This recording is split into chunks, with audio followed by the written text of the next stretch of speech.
करते हैं। रिएक्ट 19 में नया कंपाइलर इंट्रोड्यूस हुआ है जो कन्वर्ट करता है रिएक्ट कोड को जावास्क्रिप्ट कोड में। इससे क्या हुआ कि रिएक्ट ऐप की परफॉर्मेंस तो इम्प्रूव हुई है, लेकिन उसके साथ साथ memoization hooks like useMemo, useCallback और मेमो हुक पूरी तरीके से हटा दिए गए हैं रिएक्ट 19 से। इसके साथ साथ एक और चीज़ हटाई गई है जो है फॉरवर्ड ड्राइव से। एक एग्जांपल लेते हैं काउंटर का, जिसमें हम यूज़ कॉलबैक और यूज़ मेमो दोनों का यूज़ करते हैं।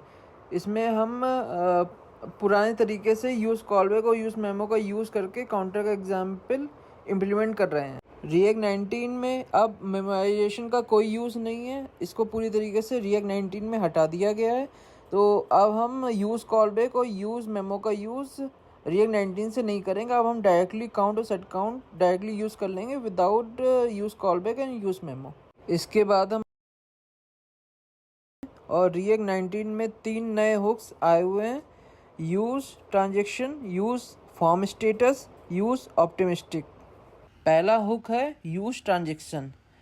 यूज़ ट्रांजेक्शन हुक रिएक्ट में स्टेट को मैनेज करने के काम आता है, और हम इससे क्या करते हैं, लोडिंग इंडिकेटर्स को भी मैनेज करते हैं। ठीक है, पहले क्या होता था कि हम सपोज़ कोई एक फंक्शनैलिटी बना रहे हैं, तो सबसे पहले हम क्या करते थे कि हम लोडर को ट्रू करते थे। ठीक है, जिससे कि लोडर चल जाए। उसके बाद हम एपीआई कॉल करते थे, और एपीआई कॉल का जब रिस्पांस आ जाता था उसके बाद हम लोडर को ऑफ कर देते थे। ठीक है, तो ये इस तरीके से हम पहले फंक्शनैलिटी इम्प्लीमेंट करते थे रिएक्ट में। ठीक है, बट रिएक्ट 19 में एक इसका नया तरीका आ गया है, यूज़ ट्रांजेक्शन हुक। इसमें हम क्या करते हैं कि एक यूज़ ट्रांजेक्शन हुक का यूज़ करेंगे तो उसमें हमें 2 पैरामीटर मिलते हैं। पहला पैरामीटर होता है स्पेंडिंग, सेकंड पैरामीटर होता है स्टार्ट ट्रांजेक्शन। तो स्पेंडिंग एक तरीके का ना एक वेरिएबल है जो वैल्यू देता है ट्रू या फॉल्स की, और स्टार्ट ट्रांजेक्शन एक फंक्शन होता है। ठीक है, जिसके बीच में हम अपना एपीआई कॉल लिखते हैं। ठीक है, तो जैसे कि हमने नीचे एग्जाम्पल में बताया हुआ है कि हैंडल सबमिट में हमने स्टार्ट ट्रांजेक्शन लिखा हुआ है। ठीक है, और इसके बीच में हमने एक एपीआई कॉल करी हुई है अपडेट नेम की। ठीक है, तो अभी हमें स्पेंडिंग की वैल्यू भी चाहिए लोडर दिखाने और उसको ऑफ करने के लिए। तो रिएक्ट 19 में इसको इस तरीके से इम्प्लीमेंट किया गया है कि अगर आप स्टार्ट ट्रांजेक्शन के अंदर जैसे ही ये फंक्शन इनिशिएट होगा तो स्पेंडिंग की वैल्यू बाय डिफ़ॉल्ट फॉल्स होगी, और जब स्टार्ट ट्रांजेक्शन पूरी तरीके से अपना कोड एग्जीक्यूट कर लेगा तो अपने आप स्पेंडिंग की वैल्यू फॉल्स हो जाएगी। स्पेंडिंग की वैल्यू बाय डिफ़ॉल्ट ट्रू होगी, और स्टार्ट ट्रांजेक्शन जब अपना कोड एग्जीक्यूट कर लेगा तो स्पेंडिंग की वैल्यू बाय डिफ़ॉल्ट फॉल्स हो जाएगी। तो इस तरीके से हम क्या करेंगे कि जब स्पेंडिंग की वैल्यू ट्रू है तो हम अपना लोडर चला लेंगे, और जब स्टार्ट ट्रांजेक्शन अपना कोड एग्जीक्यूट कर लेगा तो स्पेंडिंग की value by default internally spending की वैल्यू फॉल्स आ जाएगी, जिससे कि हम अपना लोडर बंद कर देंगे। तो इस तरीके से हमने यूज़ ट्रांजेक्शन हुक का यूज़ समझा। अब बढ़ते हैं आगे। रिएक्ट 19 में जितने भी फीचर्स हैं, हुक्स हैं और एपीआईस हैं, सारे आइटम्स का इम्प्लीमेंटेशन आने वाली वीडियोस में है इन डिटेल। तो अभी हम थ्योरी पढ़ रहे हैं, लेकिन हम आने वाली वीडियोस में इसका इम्प्लीमेंटेशन। अगला हुक है यूज़ फॉर्म स्टेटस। इस हुक का यूज़ हम करते हैं फॉर्म का स्टेटस निकालने के लिए।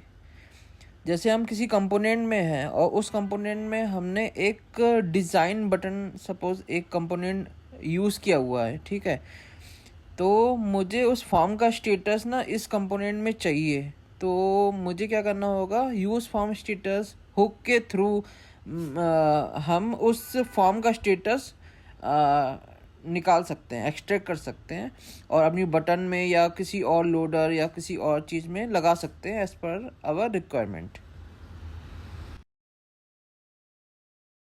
इसके बाद अगला हुक है यूज़ ऑप्टिमिस्टिक। इस हुक का क्या यूज़ होता है कि ऑप्टिमिस्टिक यूआई अपडेट्स को इम्प्लीमेंट करने के लिए ये काम आता है। इसमें हमें क्या करना होता है कि सपोज़ कि आप कोई फंक्शनैलिटी बना रहे हो, ठीक है, और उसके लिए हम क्या करते हैं, कोई भी फंक्शनलिटी बनाने के लिए एक एपीआई कॉल करते हैं और उस एपीआई कॉल का ना रिस्पॉन्स आता है तो हम यूआई में कुछ दिखाते हैं, ठीक है। बट उससे क्या होता है कि कुछ टाइम के लिए हम कभी कभी लोडर दिखाते हैं या कभी कभी हम कोई इंडिकेटर दिखाते हैं, ठीक है। तो वो नहीं दिखाने वो क्या करता है, कभी कभी ना यूज़र का एक्सपीरियंस ख़राब करता है। सपोज़ कि हम कोई चैट एप्लीकेशन है, ठीक है, और हमने कोई मैसेज भेज दिया, ठीक है।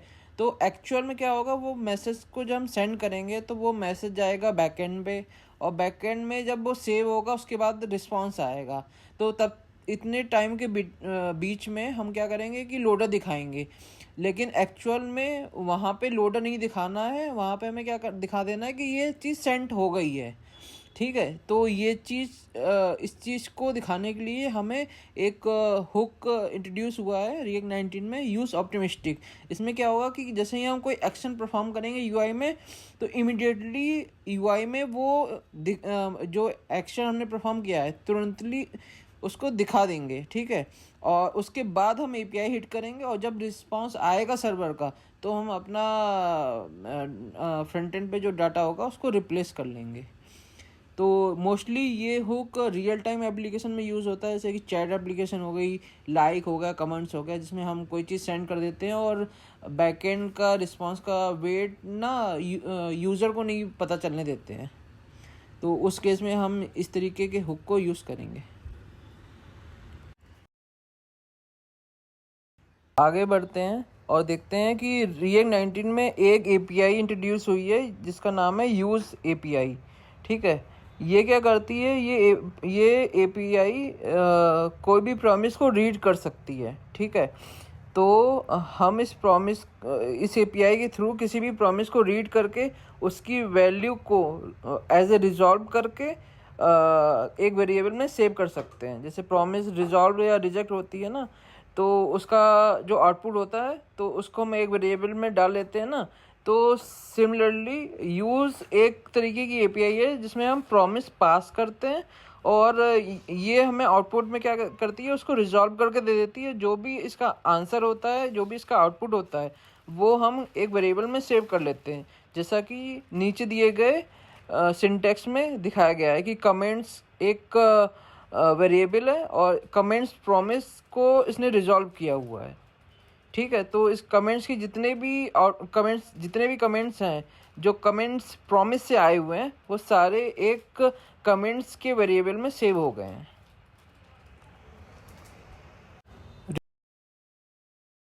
रिएक्ट 19 में एक नया फीचर लॉन्च हुआ है, रेफ एज ए प्रॉप्स। तो प्रॉप्स तो आपको पता ही है कि कंपोनेंट में हम एज ए पैरामीटर कुछ भी भेज देते हैं तो वो कंपोनेंट में प्रॉप्स के तरीका ट्रीट होता है, ठीक है। तो कंपोनेंट में जो भी पैरामीटर्स होते हैं हम उसको प्रॉप्स कहते हैं। तो पहले क्या होता था कि हम प्रॉप्स को ना एज ए पैरामीटर नहीं भेज पाते थे, ठीक है। उसके लिए हम लोग फॉरवर्ड रैप का यूज़ करते थे।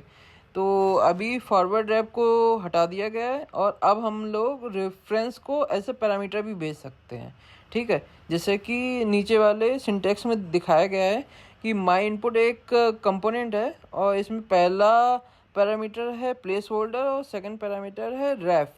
और रेफ हमने किसी मतलब पास किया हुआ है एज ए पैरामीटर, ठीक है। तो माई इनपुट कंपोनेंट में रेफ एज ए प्रॉप्स मुझे रिसीव हुआ है, तो मैंने अपने इनपुट के अंदर रेफ को रेफ में डाल दिया, जिससे कि अब मेरा माई इनपुट का रेफरेंस हम कहीं भी यूज़ कर सकें, ठीक है। तो ये एक नया फीचर है, इसका प्रॉपर इम्प्लीमेंटेशन हम लोग आने वाली वीडियो में देखेंगे। आगे बढ़ते हैं। तो रिएक्ट 19 में एक और फीचर आया है कि हम सपोर्ट एक मिल गया है एसईओ के लिए।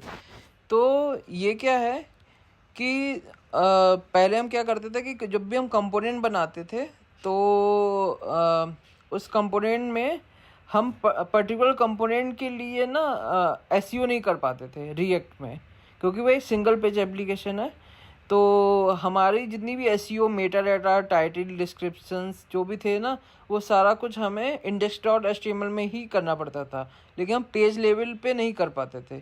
तो पेज लेवल पे उनके टाइटल नहीं बन पाते थे, पर्टिकुलर मेटा डाटा नहीं हो पाता था, जिससे क्या होता था रिएक्ट एप्लीकेशन बनाने के बाद भी जो क्लाइंट लोग हैं वो उसका एसईओ कराने के टाइम पे भी उतना अच्छा एसईओ रिएक्ट का कराने के बाद भी ना उतना अच्छा एसईओ का ना रिजल्ट नहीं मिलता था। ठीक है, तो इसका रिएक्ट 19 में इस प्रॉब्लम का सलूशन आया है कि अब आप कंपोनेंट लेवल पे भी मेटा डाटा टाइटल और जो भी आपके एसईओ रिलेटेड टैग्स हैं वो आप ऐड कर सकते हो, जिससे कि आपका पेज लेवल कंपोनेंट लेवल पे आप उस कंपोनेंट का उस पेज का एसईओ कर पाओ।